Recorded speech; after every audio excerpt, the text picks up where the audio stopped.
Hi everyone, and welcome to the State of Connecticut Department of Children and Families Mandated Reporter Portal Training. My name is Liz Stokes. I'm the training lead for the CT-KIME project at DCF. And today we have Product Manager Ed Eckert and Product Owner Andrew Tita, who will be taking us through the Mandated Reporter Portal submission process. Here at DCF, we are very excited to bring you the Mandated Reporter Portal. DCF has heard the requests of mandated reporters to provide an alternative, convenient way to make non-emergent reports for suspicions of abuse or neglect. With the rollout of the Mandated Reporter Portal, mandated reporters will be able to use your mobile devices, tablets, laptops, and desktop computers to file these non-emergent Child Protective Services reports. At this time, the portal is only allowing for non-emergent CPS report submissions made by mandated reporters. Mandated reporters are required to report or cause a report to be made when in the ordinary course of their employment or profession, they have reasonable cause to suspect or believe that a child under the age of 18 has been abused, neglected, or is placed in imminent risk of serious harm. As previously stated, this portal is for non-emergent reports only. Non-emergent reports are reports not requiring an immediate response by DCF. If you have an emergent situation, which may include a child in imminent harm, a child with emergent medical needs or mental health care needs, a child with a realistic fear of further abuse or neglect within the next 24 hours, or a child that will be inaccessible within the next 24 hours, please contact the DCF Care Line at 1-800-842-2288 and make your emergent report via a phone call. During the online CPS report submission process, you'll be asked questions that will help guide your submission. When making an online CPS report to DCF, a DCF 136 form is not required following your submission. However, if you make your report by calling the DCF Care Line, a DCF 136 form is still required. Now, let's hand it over to Andrew, who will be taking us through the process of submitting a non-emergent CPS report via the Mandated Reporter Portal. Thanks, Liz. I'm now going to be doing a walkthrough of the DCF online portal. You will see that there are two applications on the portal. The first is the CPS background check that was launched in April of 2021. The second is our new Mandated Reporter online reporting portal. At the bottom of each of the applications, you will see a More Information and Training button. When you are ready to enter the Mandated Reporter online reporting portal, please click on the application. Once inside the Mandated Reporter portal, you will see a menu located on the left side of your screen. This has a variety of different functions that are built in that you are able to click. You can click on Training for a link to the portal user guide, the portal training video, as well as Mandated Reporter online training videos.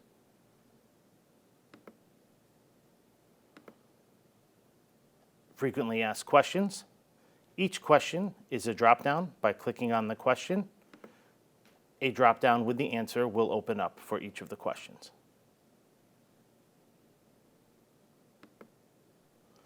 Contact us. This is for Mandated Reporter portal contact information for users that need to contact the care line with questions about a CPS report. And ID Me contact information for any users that may be having an issue with their ID Me login. About Us will launch the user to DCF's main website in a new tab.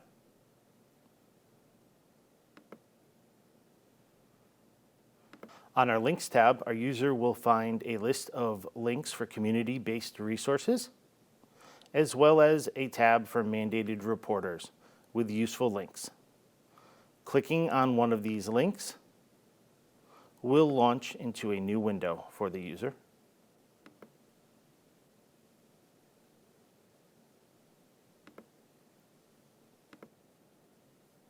On the Mandated Reporter portal, you will notice some wording reminding the user that this is intended for mandated reporters only who are making non-emergent reports.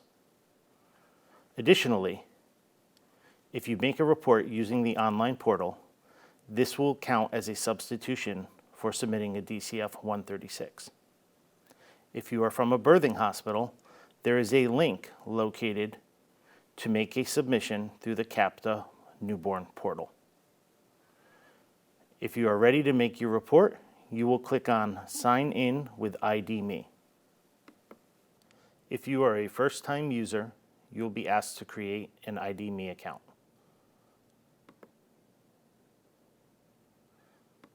ID Me will ask you to enter your email address and create a password.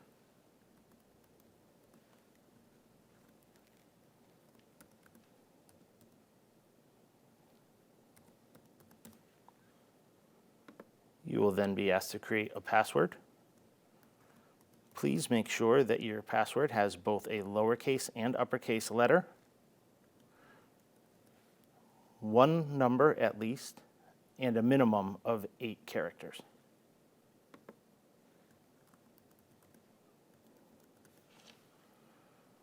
Once you have confirmed your password, you will need to accept the ID Me terms of service and click Create an ID Me account.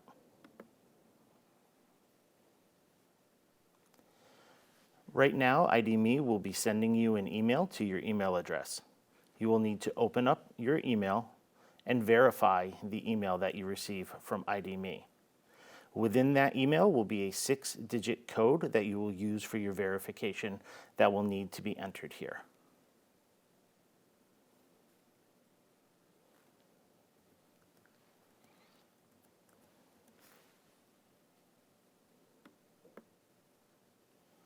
On this page, you will be asked by ID Me to set up a multi-factor authentication.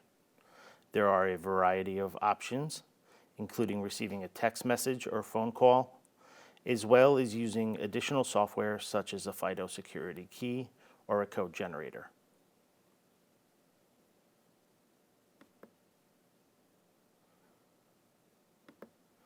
You will need to enter your phone number,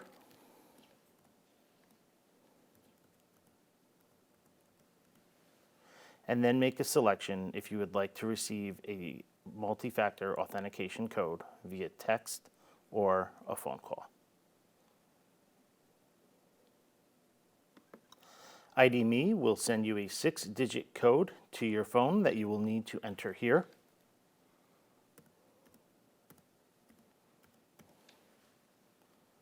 You'll then click Continue, and ID Me will authenticate your account. Once that has been done, you will also click Continue, and ID Me will now ask to authorize to send the state of Connecticut the following information: your first and last name, your email, and postal code. Please click Allow, and ID Me is now going to sign you in to the mandated reporter portal.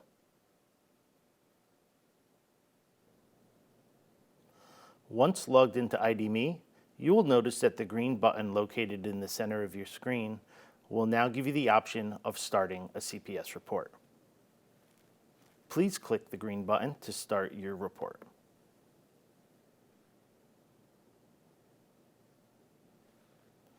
You will notice a pop-up on the top of your browser, recognizing that you are a new user and this is your first time. Please click OK. You will be asked to enter your first name, your last name, your phone number, and your email address that you have already provided to ID Me will already be pre-filled for you.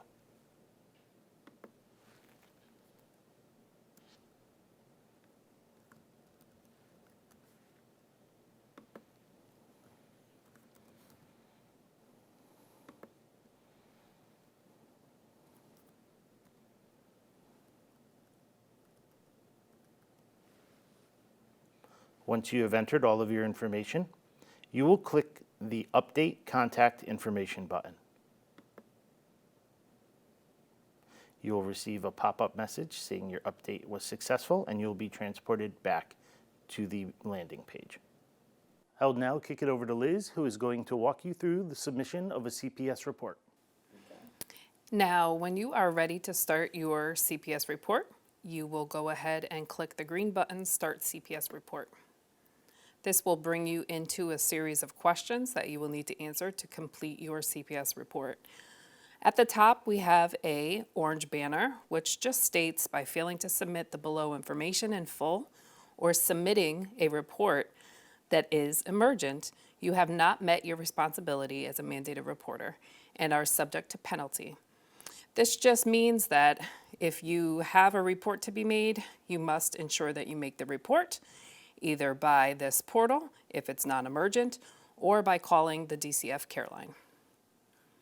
When you're ready to start, you're going to go ahead and answer some questions. The first questions you're going to answer are, I am a mandated reporter, and you're going to select yes or no. For these purposes, this is a mandated reporter portal, so you will be answering yes. If you answer no, it will send you on to contact the care line to make your report. Is the alleged victim or similarly situated minor in immediate harm? If you answer yes, it will stop you, and it will say, go ahead and make this report via calling the DCF care line. This means that this is most likely an emergent report. If you click no, it will allow you to continue on. Does the alleged victim or similarly situated minor have a need for urgent or emergent medical or mental health care? You can go ahead and answer yes, and it will stop you. If you move on to no, it will allow you to move forward.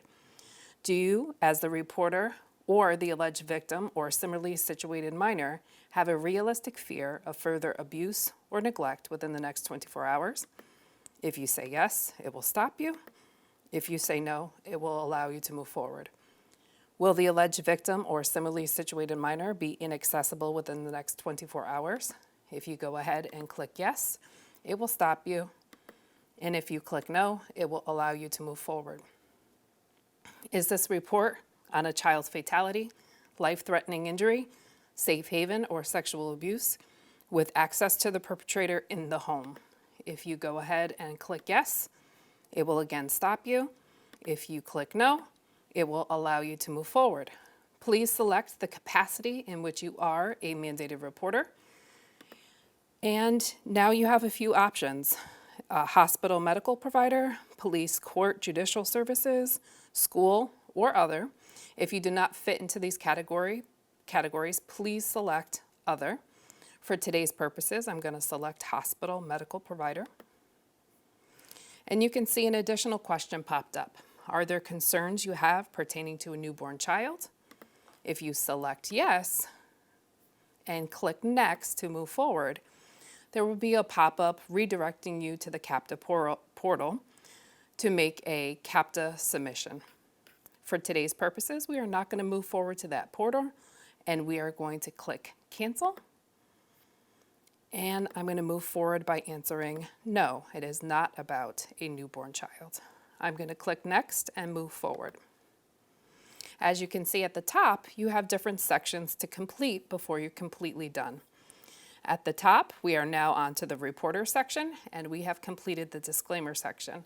If at any time you need to move back to the previous section to make changes, you can go ahead and click on that area and it will take you back. When you're ready to move forward, you just click next. Now this is the reporter section. As you can see, some of my information is already pre-filled, and this is because when I signed in with ID.me, it authenticated myself, and this information is pre-filled. So your first name, your last name, your phone number, and your email address are now located in the reporter section. As you can see, there are some red asterisks. This means that these are required fields, and you will not be able to move forward unless you answer these required fields. So where do you work? And I'm just going to type in where I work, the address,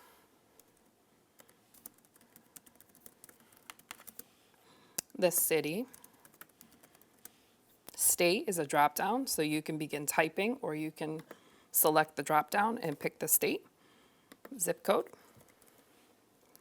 Race, you can go ahead and select the drop down. And this is a multi-select, so you have the ability to select multiple races, but race is a required field, so you will need to select at least one to move forward. Ethnicity is not a required field, but we ask that if you do have this information that you provide it. As much information as you can is needed for the care line to make a great assessment relative to your report. I'm going to go ahead and select reporter's role. And so because I chose hospital, I'm going to choose hospital again. But if you fit into any one of these categories, you can go ahead and select what your role is. And click next when you're ready to go. And now we're on to the adult participant tab. Again, you have required fields with the red asterisk. When you're ready to add an adult participant, you are going to select, is this name unknown? If it's unknown, you can click yes, and you can see that the first and last name are no longer required. If you select no, the first and last name are now required. I'm going to go ahead and type in parent 1. I'm going to use 1 for the last name. And you're going to need to select relationship to the child. If you select the drop-down menu, you will see you have a number of possible selections. For these purposes, I'm going to choose birth parent. If you have a date of birth for this parent, you can go ahead and enter it here. Again, it is not mandatory, but if you do have this information, we ask that you enter it here. You can begin typing as 2-digit day, 2-digit month, 2-digit day, and 4-digit year, or you can select the calendar on the side panel. Gender at birth, again, not required, but if you do have that, we do ask that you provide that. And I'm going to make one of my selections here. And does this individual identify in another way? If so, please describe. If you have that information, you can enter it into the text box. Again, their address, apartment or floor, city, state is a drop-down, so you'll enter it that way. Zip code, just by entering the number. The phone number, if you do have that. And then race. Again, race is a multi-select, just like it was before. It is a required field. You can enter as many races as you see fit, but you must enter one. Ethnicity is not a required field. And is an interpreter needed? If you choose yes, language preference becomes required. If you hit no, it is no longer required. But if you do have the information, we do ask that you put it in there. Now, when you're done with this form, you have a couple different options. You have the ability to cancel, which will delete all the information you just put into this specific adult participant form. You can add an additional adult by clicking the plus add adult, or if you're done, you can go ahead and click done. Now, this is the adult participant dashboard. You can see that parent 1 is now in the dashboard, first and last name.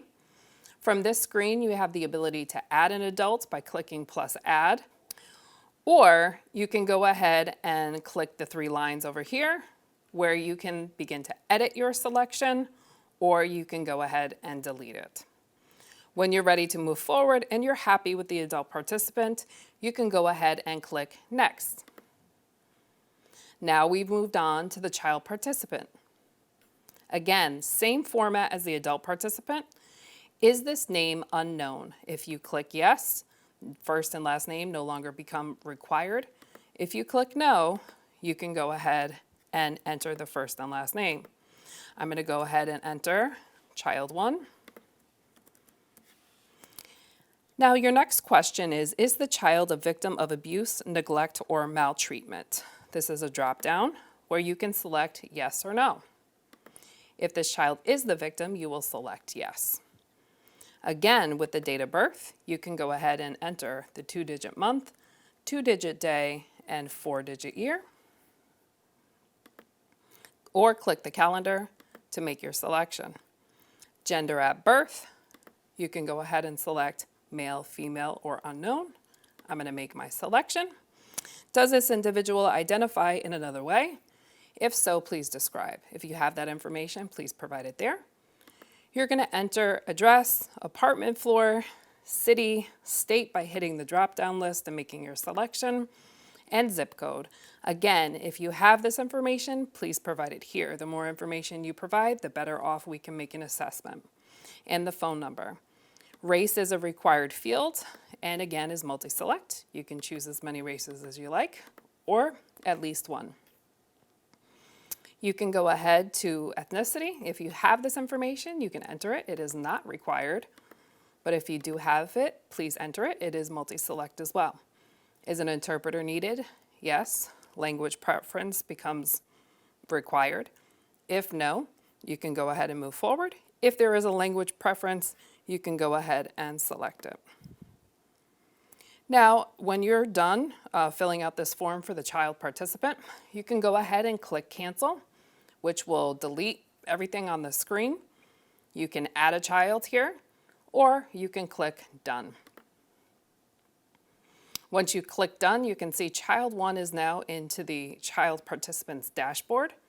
Again, you can click Add to add an additional child, or the 3 lines to edit or delete your selection.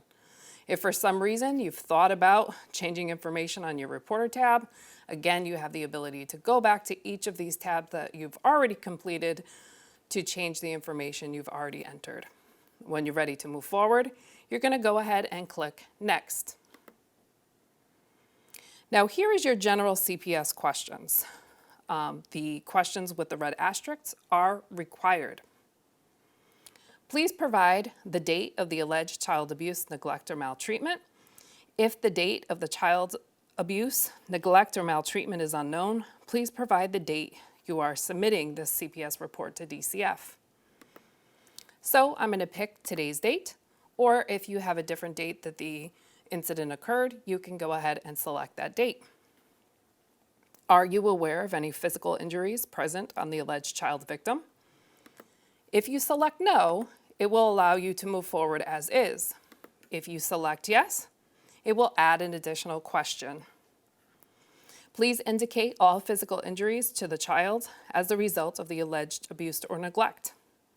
You can add as many as apply by selecting the box next to the applicable text. It will ask you to please describe the physical injuries to the child as well as the location of the injuries. You can go ahead and enter as much information as you have in this open text field box. It will give you a disclaimer just saying, hey, your responses indicate that this potentially may be an emergent situation. If it is an emergent situation and it fits the criteria seen on the screen, you would need to please contact the DCF care line to make your report. It is going to ask you to confirm that this is not an emergent situation by clicking "This is not an emergent CPS report." If it is and you click "Your concerns are emergent," it will not allow you to move forward and you will need to contact the DCF care line. Please describe the incident of child abuse, neglect, maltreatment with as much detail as possible. Here is the open text field, and you can enter as much information as applicable. Please describe the emotional or physical impact, including injuries, to the child. Again, this is an open text field box, and you're going to enter as much information as you can. Please describe the circumstances under which the injuries, maltreatment, or neglect became known. How did you discover the child maltreatment? Again, an open text field box, and you're going to enter as much information as applicable. Are you aware of previous concerns regarding this child or siblings? If you select no, it will allow you to move forward. If you select yes, it will ask you additional questions. Describe the previous concerns regarding this child or siblings. Again, this is an open text field box, and you will enter as much information as you have. Are you aware of any known safety factors, weapons, animals in the home that DCF should be aware of prior to engaging with the family? If you select no, it will allow you to move forward and click next. If you select yes, it will ask you to describe those safety factors within the home. When you are done and satisfied with your answers, you're going to go ahead and click next. So now we are on to the additional questions tab. This additional questions tab is specific to the hospital medical provider question that you selected under the disclaimer page. Just to point out, when you select it under the disclaimer section, please select the capacity in which you are a mandated reporter. If you had selected police, court, judicial services, or school, those additional questions would be different. We are going to continue to move forward as a hospital medical provider.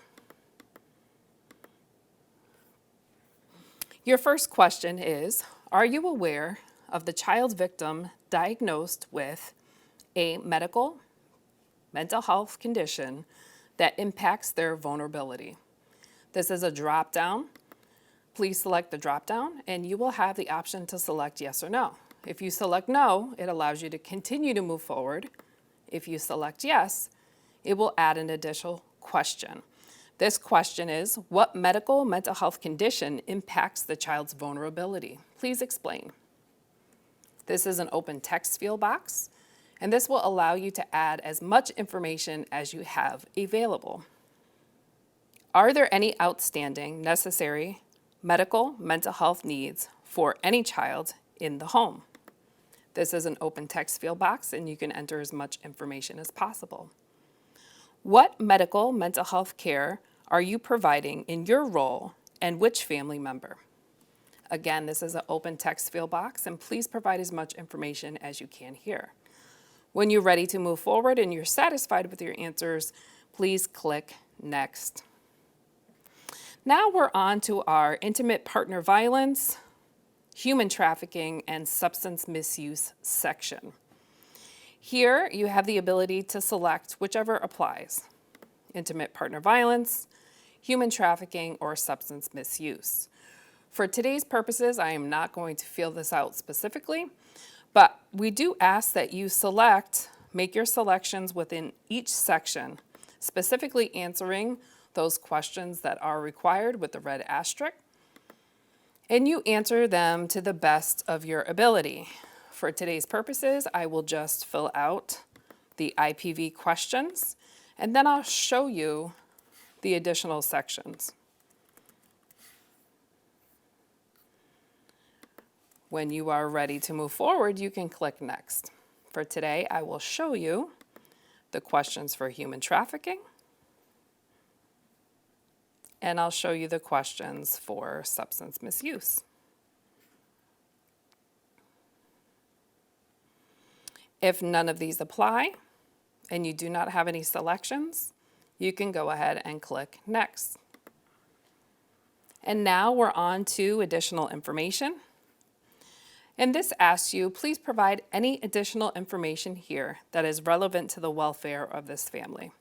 This is not a required field, but if you do have this information, we do ask that you submit it. Do you wish to remain anonymous to this family or individuals whom are the subject of the CPS report you are submitting? This is a drop-down list, and you can click yes or no. When you're ready to move forward and you're happy with your selections, click next. Now we're on to our final editing sheet. Here, you can go ahead and click Edit prior to submission if you need to edit any of the content in your CPS report. Here, you can make a selection to which area you'd like to edit. And let's say you wanted to edit the IPV section. You can go ahead and make your edits as applicable or none at all. And when you're ready to move forward, you just click next until you're back to the end. Once you're happy with your CPS report, you can go ahead and check this box when you're ready to submit the report. As you can see, the green box is now ready for you to click to submit your CPS report.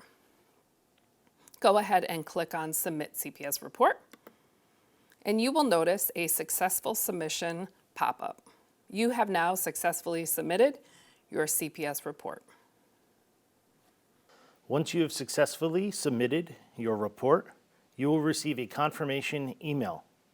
That confirmation email will provide you with a unique number. If you need to contact the DCF care line for anything regarding this report that you have made, this number will serve as a reference number. Also indicated in the receipt will be a reminder that this has satisfied your requirement of submitting a DCF 136 form.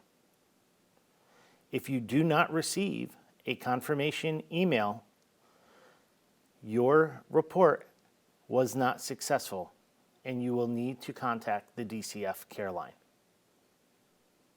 Thank you for viewing the DCF Mandated Reporter Portal training. If you have any questions or need technical assistance, please contact the DCF care line.